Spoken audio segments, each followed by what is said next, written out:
High বন্ধুরা, সবাই কেমন আছো? আশা করি সবাই অনেক ভালো আছো। আমিও তোমাদের আশীর্বাদে এবং বাড়ির সাপোর্টে অনেক ভালো আছি। কয়েকদিন টোটালি কোনো রকম মিনি ব্লগ আপলোড করতে পারিনি। কিছুটা ব্যস্ততার মধ্যে কেটেছিল আর কিছুটা নিজের দোষের জন্য। জানো তো, সামান্য জিনিসগুলো নিয়ে আমার মন অনেক খারাপ হয়ে যায়, যেগুলো মন খারাপের কোনো কারণই না। কিন্তু কি করব বলো, আমার মন তো কেমন একটা টাইপের। আমার এক্ষুনি মন খারাপ হয়ে যাচ্ছে, আবার এক্ষুনি কিছু সামান্য ভালো কিছুর জন্য আমি অনেক খুশি হয়ে যাচ্ছি। করেই আর আমার কয়েকদিন টোটালি ভিডিও বানানো হয়নি, তো ভাবলাম আজকে সকালবেলা একটু ম্যাগি খেতে ইচ্ছে করেছে, তো তোমাদের সঙ্গে সেটাই শেয়ার করি আমি কিভাবে বাড়িতে ম্যাগি বানাচ্ছি। কোনো রকম ডিম ইউজ করব না, নর্মালি একটা ম্যাগি বানাবো ঘরোয়া স্টাইলে। প্রথমেই আমি ম্যাগিটা ভালো করে সেদ্ধ করতে বসিয়ে দিয়েছি। ম্যাগিটা সেদ্ধ হতে হতে দুটো আলু ভালো করে সরু সরু করে কেটে নেব, মানে কুচি কুচি করে। এইভাবে আলু ভাজা করে। তো চলো আলুটা কাটতে কাটতে তোমাদেরকে বলে ফেলি আমি আর কী কী ইউজ করব। মশলাপাতি বেশি কিছু ইউজ করব না, ঘরোয়া স্টাইলে যেরকম মশলাপাতি দিই সেগুলোই ইউজ করব। এর সঙ্গে একটু বাঁধাকপি ইউজ করব।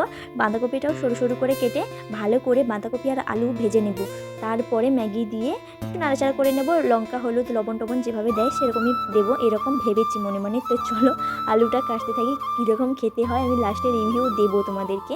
তো মাঝে মাঝে আজকাল মনে হয় জীবনটা কেমন যেন একটা তেজপাতা তেজপাতা হয়ে গেছে। এক্ষুনি মানুষের সঙ্গে ভালো সম্পর্ক, আবার কিছুক্ষণ পর তার সঙ্গে এত খারাপ সম্পর্ক যেন সে আমার অনেক দিনের শত্রু, যেন তাকে সহ্যই হচ্ছে না। এরকম একটা জীবনযাপন এখন চলছে। ভালোই লাগে না মাঝে মধ্যে, আবার সব কিছুই ঠিক হয়ে যায়।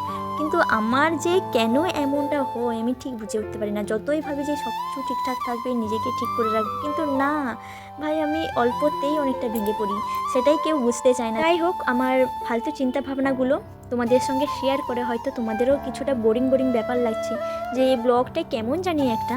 তো চলো এখন এসব বাদ দিয়ে আমি রান্নাটা ভালোভাবে করি। তো প্রথমেই আমি কড়াইটা ভালো করে গরম করে নিয়েছি, তার মধ্যে পরিমাণ মতো রিফাইন অয়েল দিয়ে দিয়েছি। তেলটা গরম হয়ে যাওয়ার পর ভালো করে বাঁধাকপি আলুটা ভেজে নিয়েছি। ভাজা কমপ্লিট হয়ে যাওয়ার পরে ওই ম্যাগিটা দিয়ে দিয়েছি। ম্যাগিটা যখন একটু ভাজা ভাজা করে নিয়েছি, মানে কষিয়ে নিয়েছি, তারপর একটু পেঁয়াজ লবণ হলুদ লঙ্কা গুঁড়ো দিয়ে নাড়াচাড়া করে নিয়েছি। তারপর ম্যাগি মশলাটা দিয়ে দিয়েছি। তারপর ম্যাগি কমপ্লিট নিয়ে একটু টেস্ট করা শুরু করেছি। অনেক সুন্দর হয়েছে ম্যাগিটা। ম্যাগির মধ্যে কোনো রকম ডিম ইউজ করিনি আমি। তোমরা যদি কমেন্টে বলো তাহলে পরবর্তী